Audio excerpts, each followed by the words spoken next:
और मुझे कहीं से खबर मिलती है कि वो एक ऐसी जगह गए हैं जहाँ पर उन्हें नहीं जाना चाहिए, वहाँ कोई नहीं जाता, बहुत ही सुनसान सी जगह है। मैं पीछा करते करते यहाँ आता हूँ उनको, और उनका कुछ सामान मुझे ज़मीन पे गिरा हुआ मिलता है। फिर मैं देखता हूँ एक फ्रेश खड्डा खुदा हुआ है, तो मुझे शक सा होता है, तो मैं खड्डा हल्का सा हटा के देखता हूँ, तो वहाँ मुझे समर्था का जूता और उनकी कुछ घड़ी या चेन मिलती है। ये तो पाजी बहुत गलत कर रहे हैं यार, ऐसा बोल बोल के। ये मजाक नहीं है, ये सही नहीं है बिल्कुल, है कि नहीं?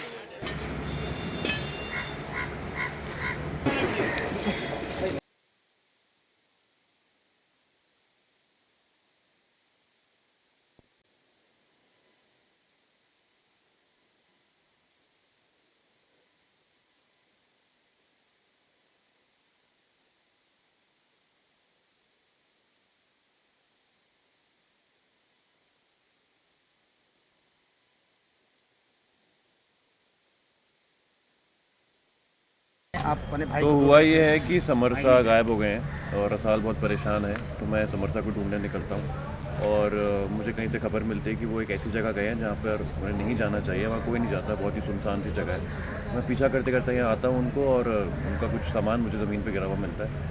फिर मैं देखता हूँ एक फ्रेश खड्डा खुदा हुआ है, तो मुझे शक सा होता है, तो मैं खड्डा हल्का सा हटा के देखता हूँ, तो वहाँ मुझे समर्था का जूता और उनकी कुछ घड़ी या चेन मिलती है। तो मुझे एक भयंकर शक होता है कि शायद समर्था गड्ढे के अंदर है।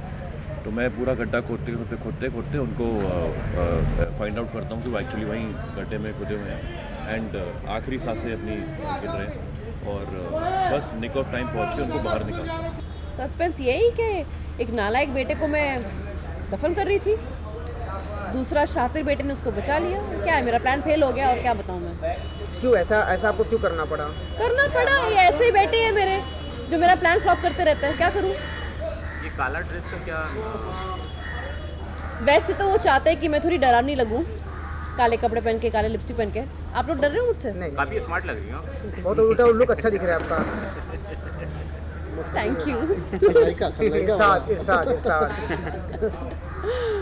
तो ऐसा लग रहा था रूम में कुछ जादू टोना कर रहे हैं आप कुछ हैं? नहीं, ये वैसी दहशत फैलानी है कि मैं कोई जादू टोना कर रही हूँ, लेकिन कुछ कर नहीं रही हूँ। मैं बस बैठ के अपना प्लान कर रही हूँ, यहाँ पे ऑपरेट कर रही हूँ अपने ऑफिस से। सीक्वेंस ये है कि कनक को पूरी तरह चकोरी ने ट्रैप कर लिया है अपने जाल में। इस तरह मेरे साथ मुझे अनकॉन्शियस करके जो फ़ोटोज़ वगैरह क्लिक करवाया, उसके बाद चकोरी को अपना मकसद निकालना था, तो उसने मुझे इतना डरा धमका दिया कि वो मेरी बदनामी करवा देगी, मुझे जेल पहुंचा देगी, शिवा को मुझसे दूर कर देगी। तो उस चक्कर में मैं शिवा के जो गहने वगैरह हैं वो खुद ही ना चाहते हुए रो के मर के चोरी करके चकोरी को देकर आई हूँ कि मेरा पीछा छोड़ो अब, मतलब ऐसे मेरी ज़िंदगी मत तबाह करो।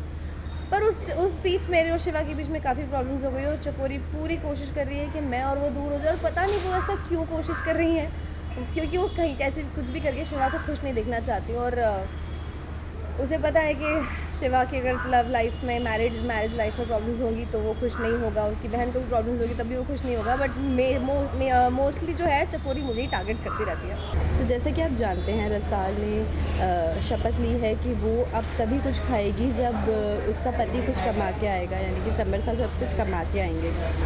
तो वो भाई से भी बोलती है कि अब आप सपोर्ट मत करिए, क्योंकि कब तक हम लोग आपके सहारे पे जिएंगे। तो बस इसी मुद्दे पे समर बाहर जाते हैं काम मांगने के लिए गांव में, और वो काम मांगने जाते हैं तो कुछ लोगों से उनकी लड़ाई हो जाती है, और चकोरी मासा की प्लानिंग होती है, शायद वो उन्हीं के कुछ बंदे होते हैं, उन्हीं के कुछ गांव वाले होते हैं। तो उनको बोला जाता है कि इसको गड्ढा खुदवा के काम के बहाने से और उसी गड्ढे में दफन कर दो। जैसे कि समर है, तो समर का जो काम धाम था वो चकोरी के साथ ही बाहर चला गया, क्योंकि वो एक फाइनेंसर थी जो उसको सपोर्ट करती थी, पैसा देती थी। अब क्या है कि जो एक लड़की है रसाल, वो मतलब होता है ना, खुददारी होनी चाहिए कि भाई अपना ही पैसा खाएंगे, अपने पति का पैसा खाएंगे। तो बोलती कि जब तक समर साहब नहीं कमाएंगे मैं अन्न अपने हलक से नीचे नहीं उतारूँ। तो उसमें क्या है कि अब मुझे काम के लिए बाहर निकलना पड़ा, लेकिन कोई भी जॉब पाना उतना आसान नहीं होता, क्योंकि चकोरी गई है तो डेफिनेटली उसकी एक पावर है। तो वो लोग जो है मेरा मजाक उड़ा रहे हैं कि यार इतने बड़े घर का लड़का होकर और जो है 2-4 रुपयों के लिए तू हाथ फैला रहा है। ठीक है, तो वो उसको नौकरी के लिए ताने देते हैं, लेकिन उसको ये है कि यार आज ही मुझे चाहे कुछ भी पैसा कमाना है, मुझे वो पैसा लेके जाना है घर, अपनी बीवी को देना है, ताकि हम दोनों बैठ के जो भी खाना हो वो खा सकें। और देन जो है उसका जो षड्यंत्र है वो रचा हुआ है। तो एक इंसान बोलता है कि आप खड्डा खोद लीजिए, मैं आपको 500 रुपये दूँगा। तो वो सब एक स्ट्रेटजी है, जहाँ मुझे खड्डा खोदने के बाद वो लोग मुझे दबा देते हैं। और उस सीन में जो है मेरे हालत आप लोग देख सकते हैं, जो हालत है वो तो बहुत ख़राब हो गई है, लेकिन बहुत हेक्टिक था और जिसमें काफ़ी सारा दर्द, पेन, क्योंकि कई घंटे लग जाते हैं। कुछ सीन ऐसे होते हैं जिसमें आप टाइम टेकिंग होते हैं और बहुत अच्छे से शूट करना पड़ता है। तो सब कुछ मतलब काफ़ी हद तक रियलिस्टिक था।